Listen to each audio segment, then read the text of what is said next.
What's going on, y'all? This be your boy, Scotty by Nature TV, and we're here for a brand new episode of Yes for the Mess, where we talk about celebrity gossip, hot topics, and all things reality TV based. I hope you guys are having a wonderful, wonderful Thursday, and I intend on doing the exact same. What is going on, y'all? All right, all right, all right. Okay, now, before we get into the mess for today, let's talk about the church announcements. Now, as you guys know, today is Thursday, and we will be doing a special episode of the Whether You Like It or Not panel where we talk about the reunion looks of all the women on the show. Make sure you guys tune in tonight at 8/7 Central so we can talk about how the women did for the reunion. It will be right here on Scotty by Nature TV, so make sure you guys tune in and see us all come together and talk about these looks, honey. Okay, so with that being said, that's pretty much all that we got as far as the church announcements for today. So let's go ahead and get into the mess. Now, we're back to some Real Housewives of Atlanta tea, okay? So Kandi Burruss did an interview with Entertainment Tonight where she discussed who she would like to see back on the show. Does she think that a reboot is needed for the show? And she also gave us a little bit of tea on the reunion and how things are between her and Drew. Right now, we're going to start off with the first thing. Let's get into it, you guys. What was your reaction when you saw the comments Nene made saying you're overrated, not exciting, and that the camera does not love you, which I would say these photo book pictures beg to differ, but I just kind of say, I found it interesting because a couple things. When they asked her who she thought should come back to the show, my name was mentioned. She doesn't think I need to be a part of it. And then she comes right back and say she wants me a part of her cast. Okay, I am the longest running housewife of any franchise. So you may not think that I'm good television, but somebody does. You know what I mean? I've been winning before she even thought about being a part of TV, you know, and I don't like tooting my horn and whatever, but I'm going to toot my horn. Okay, here we go. I had a hit record at 12th grade. You know what I mean? From there, I was the first woman to ever win Songwriter of the Year for ASCAP, okay? We can keep going. And then on top of all of that, I am very cool and happy at letting the people around me shine. So some people, they feel like they're bigger than the group, right? They're bigger than everybody. And they do not understand that it takes an ensemble to make the cast work or to make an interesting story. So yeah, like she may be hot when she's with us, but how hot is she when she's not with us? And that's what I would have to say. It's like, I think Nene is amazing, but it's like, sis, you haven't been with us, and what are you doing other than talking about us? Like, leave me alone. The other comment she made about you that got a lot of attention is she said the fans deserve a sit down between you and Phaedra. No, they don't. I don't have to give that to anybody. Like, Phaedra has never apologized to me. And if you would do something like that for a show, you know, and have no remorse or whatever, it's just like, to me, I'm just like, you know what, girl, it's cool. I wish her well in what she's doing. I want her to be successful. I want her to be on TV, do her whole thing, but just not with me. We're not doing it together. What was your reaction when you... Okay, so that was the first thing where Kandi was talking about what Nene said about her as far as how she doesn't deserve to be on the show, but then in the same breath, she put her in her list of the people that should be on the show, which is which is crazy to me because I felt the same damn way. I was like, girl, you just said that the girl is boring. The camera don't love her. The camera loves her family, but the camera don't love her. But then you turned around and put her in your list of the people that should be on the show. You know, we need Kandi to be there. So I was just like, girl, what are you talking about? So, I do agree with Kandi when she says that a show needs an ensemble cast. You cannot carry a show by yourself. And that's how I feel when I'm doing my panels. Like, granted, the panels are my brainchild. The panels are something that I created. It's my thing. You know what I mean? I did that. I came up with the concept. I did all of that. But if it wasn't for the people that was on the panels with me, it would not be a panel. It wouldn't be a show. Like, for example, like the Whether You Like It or Not panel. Remember the first season, we had Bundy, we had myself, we had Jay Lee, we had Jamie, we had Niecy, we had Alex, we had T, we had Josiah.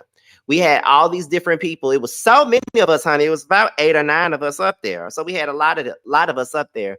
But it wouldn't be a show without all 9 of us up there. And even now that we're down to 6 people, it's me, it's T, it's Ya, it's Sakina, it's JoJo, and it's really B. And without the 5 of them, it wouldn't be a show. With Boys Night Out, it's me, it's Jamar, it's JoJo, it's T, it's Maddie. Without the other 4 people, it wouldn't be a show. For the chasing panel, it's me, it's T, it's Jamar, it's Tramiel, it's Carl, and it's Jeremy. Without the other 5, it wouldn't be a show, regardless of who pitched it or who did what. You feel what I'm saying? So that's absolutely what I think about it. I definitely agree with Kandi when she says that shows thrive off ensemble cast, you know, and even when you do get a solo show, you still need a supporting cast to prop you up. So I definitely agree with that. Then when she started talking about the situation with Phaedra and how people feel like the fans are owed to sit down with Phaedra, she said that no, they don't. I don't owe nobody that. And honestly, that's how I feel. Like everything really, and I feel like everything is not about a show. Like that's what people make this about. Like it's not just about a show. It's about real life. And they had a real life friendship outside of the show, and they had a real life beef outside of the show. So what make you think that she would want to sit down with a person that would make up something like that about her? Like y'all got to be honest and y'all got to be real about the situation. Because some of y'all don't know how to be real and honest about the situation. Because if it were y'all would not be so quick to sit down with a person that lied and said you tried to drug somebody. I'm just being honest. So we're gonna go ahead to the other part of this interview. Let's get into it.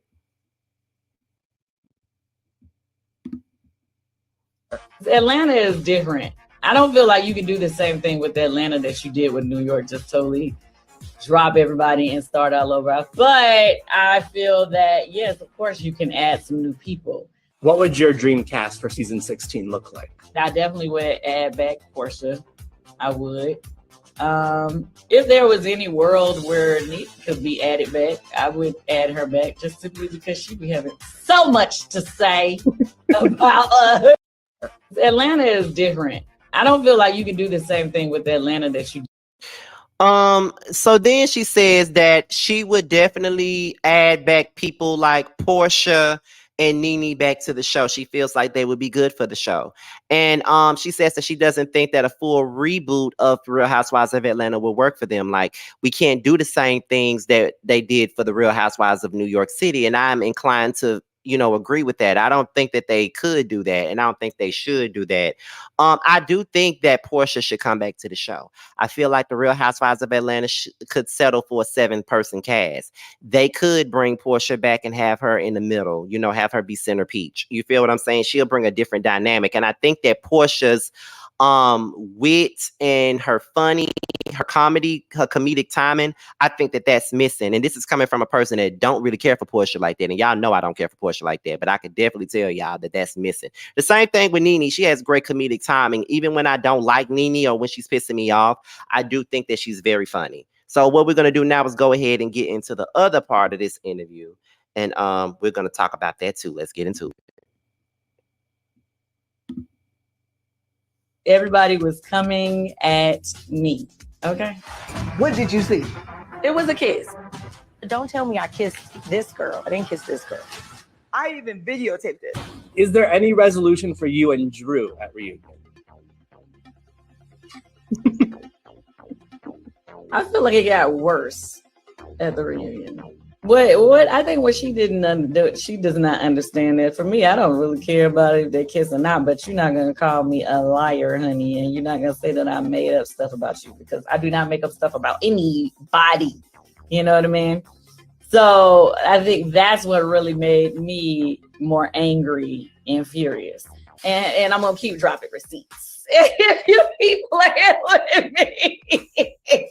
She was cheating with a well-known basketball player. That's what the streets are saying. I felt like from the time we started until it ended, it was everything. How much is this Drew divorce saga going to surprise the viewers? For some people who don't really read social media, have not really heard some of the rumor mill, then yeah, I guess they will be super surprised. A piece of evidence was brought out at the reunion that might be the shadiest thing that's ever been brought out. Do you agree with that? Absolutely. I don't want to give away too much, But I mean, it wasn't necessarily what I would call a receipt. Like, not like, oh, Kandi did something and here's a receipt to show. It was more so like a diss. Everybody was coming at me. Okay, and there was Kandi again. She was talking about the reunion, and she was saying that the situation between her and Drew has gotten worse ever since the reunion has been taping. And I really hate that because I like Kandi and I do have a thing with Drew. I have a soft spot for Drew, and I really had hoped that they had come to a resolve by this time at the reunion, but it looks like they haven't. And if they both come back next season, there may be a fresh feud for us to see. But I really don't know, and I really hate that they can't get to a common ground. But they have to come to a certain agreement where they have to agree to disagree and just move the hell on. And Kandi just might have to let this shit go because she's looking like a person that's not, they already be looking for a reason to hate her anyway, but now she's looking even worse right now with this situation, trying to prove that she's right. And now I'm beginning to see what people are saying when they're saying that it's not looking too good on her end. And I get why. I still understand why she feels the need to prove that she's right. But sometimes you just got to let people lie and just keep it moving. Because sometimes while you constantly protesting, it's going to make you look even worse. And that's exactly what's going on at this moment. So what you guys got to say about that? Let's talk about it below. With that being said, y'all, this be your boy, Scotty by Nature. Be sure to like, rate, comment, subscribe, and share this video. And also click on the notification bell so you can be notified whenever a video drops. And if you want to follow me on any form of social media, my Twitter, my Instagram, and my TikTok will be down below. All right. So with that being said, I'm going to leave you guys with 2 promos for my 2 panels that will be dropping this September. And I'm out of here, y'all. Until the next one, I'll talk to you guys a little bit later. Bye.